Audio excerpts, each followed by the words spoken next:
آج کا مسلمان ایک ایسے اندھیرے میں کھڑا ہے جہاں اسے خود بھی نظر نہیں آ رہا کہ وہ کہاں جا رہا ہے۔ خاموشی ہے، غفلت ہے اور ایک خطرناک سکون ہے، ایسا سکون جو طوفان سے پہلے آتا ہے۔ قرآن کی آواز آج بھی گونج رہی ہے، لیکن ہم نے اپنے کان بند کر لیے ہیں۔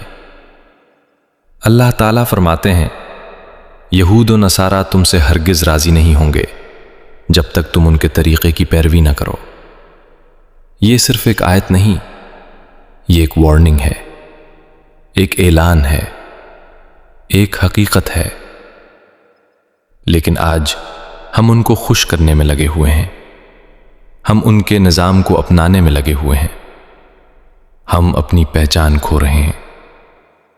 کیا تم نے کبھی سوچا کہ جب تم اپنی شناخت چھوڑ دو گے تو تمہاری پہچان کیا رہ جائے گی؟ سنو، کیونکہ یہ بات آسان نہیں ہے۔ ہم صرف گناہ نہیں کر رہے، ہم اللہ کے احکام کو نظر انداز کر رہے ہیں۔ سود وہ زہر ہے جس نے امت کی رگوں میں جگہ بنا لی ہے۔ اللہ فرماتا ہے، اگر تم سود نہیں چھوڑتے تو اللہ اور اس کے رسول سے جنگ کے لیے تیار ہو جاؤ۔ یہ کوئی عام سزا نہیں ہے، یہ اعلان جنگ ہے۔ سوچو، کون ہے جو اللہ سے جنگ جیت سکتا ہے؟ رسول اللہ صلی اللہ علیہ وسلم نے فرمایا، سود کا سب سے ہلکا درجہ ایسا ہے جیسے کوئی اپنی ماں کے ساتھ بدکاری کرے۔ یہ سن کر بھی اگر دل نہیں کانپتا تو ڈرنا چاہیے، کیونکہ شاید دل مر چکا ہے۔ آج ہم کیا کر رہے ہیں؟ ہم سودی نظام میں جکڑے ہوئے ہیں، ہم قرض لے رہے ہیں، ہم اپنے مستقبل کو گروی رکھ رہے ہیں۔ پاکستان IMF کے سامنے جھکا ہوا ہے۔ ہم کہتے ہیں ہم مسلمان ہیں، لیکن ہمارا نظام سود پر کھڑا ہے۔ سعودی عرب، UAE، دیگر اسلامی ممالک، نام اسلام کا لیکن معاملات دنیا کے اصولوں پر۔ یہ تضاد نہیں، یہ خطرہ ہے۔ یاد رکھو، جب ایک قوم اللہ کے حکم کو چھوڑ دیتی ہے تو اللہ اس سے برکت چھین لیتا ہے، اور پھر عذاب آہستہ آہستہ اترتا ہے، کبھی مہنگائی کی شکل میں، کبھی بے سکونی کی شکل میں، کبھی ذلت کی شکل میں۔ اور پھر وہ وقت آتا ہے جب دعائیں بھی اثر نہیں کرتیں، کیونکہ زبان تو دعا مانگ رہی ہوتی ہے، لیکن عمل اللہ کے خلاف ہوتا ہے۔ اب سنو ایمان کی حقیقت۔ رسول اللہ صلی اللہ علیہ وسلم نے فرمایا، اگر تم برائی دیکھو تو اسے ہاتھ سے روکو، اگر طاقت نہ ہو تو زبان سے، اور اگر یہ بھی نہ ہو تو دل میں برا جانو، اور یہ ایمان کا سب سے کمزور درجہ ہے۔ اب خود سے سچ سچ پوچھو، کیا ہم ہاتھ سے روک رہے ہیں؟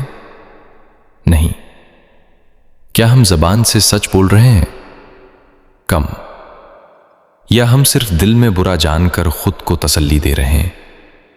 اور اگر دل بھی خاموش ہو جائے تو پھر ایمان کہاں رہ جاتا ہے؟ حقیقت تلخ ہے، ہم کمزور نہیں تھے، ہم نے خود کو کمزور بنایا۔ ہم ہارے نہیں تھے، ہم نے خود ہتھیار ڈال دیے۔ ہم نے دنیا کو چن لیا اور آخرت کو بھلا دیا۔ لیکن یاد رکھو، اللہ کی پکڑ بہت سخت ہے، اور جب وہ پکڑتا ہے تو کوئی بچانے والا نہیں ہوتا۔ پھر بھی دروازہ بند نہیں ہوا، ابھی بھی وقت ہے، ابھی بھی موقع ہے۔ اگر ہم جاگ جائیں، اگر ہم بدل جائیں، اگر ہم سچے ہو جائیں تو اللہ کی رحمت سب کچھ بدل سکتی ہے۔ اللہ فرماتا ہے، اگر تم اللہ کی مدد کرو گے تو وہ تمہاری مدد کرے گا۔ آخری بات، یہ ویڈیو صرف سننے کے لیے نہیں، یہ خود کو دیکھنے کے لیے ہے۔ آج فیصلہ کرو، کیا ہم وہ مسلمان ہیں جو صرف نام کے ہیں، یا وہ جو اللہ کے حکم پر کھڑے ہوتے ہیں؟ کیونکہ اگر ہم نہیں بدلے تو آنے والا وقت ہمیں بدل دے گا، اور وہ تبدیلی شاید بہت تکلیف دہ ہو۔ اللہ ہمیں ہدایت دے، ہمیں جگہ دے، اور ہمیں اپنے راستے پر قائم رکھے۔ آمین۔